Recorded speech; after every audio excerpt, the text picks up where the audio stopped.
महत्त्वाची बातमी पहा सतर्क भारत मार्शल टाइम्सवर। उरुळी कांचनमध्ये कायदा आणि सुव्यवस्थेचा बोजवारा उडाल्याचे धक्कादायक वास्तव समोर येत आहे।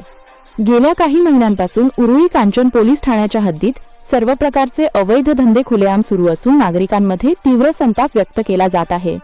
विशेष म्हणजे उरुळी कांचनच्या बाजारतळ परिसरात अवैध कल्याण मटका जुगार आणि चिमणी पाखरू नावाचा जुगार अड्डा निर्भयपणे सुरू आहे।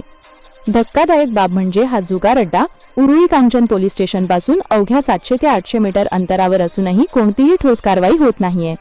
यामुळे पोलिसांना हे अवैध धंदे दिसत नाहीत की जाणून बुजून दुर्लक्ष केले जात आहे असा गंभीर सवाल उपस्थित होत आहे। उरुळी कांचनसह शिंदवणे कोरेगाव मुळवळती आणि सोरतापवाडी परिसरात मटका जुगार देशी विदेशी दारू विक्री गावठी दारूचे उत्पादन खुलेआम गुटखा विक्री आणि विनापरवाना लॉज मोठ्या प्रमाणावर सुरू आहेत।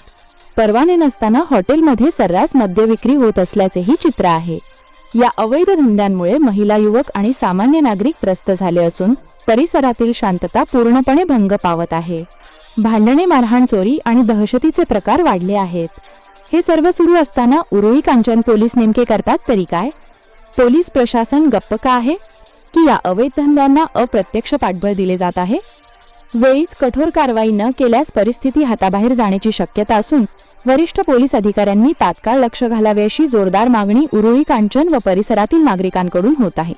आपण पाहतात सतर्क भारत मार्शल टाइम्स पुणे।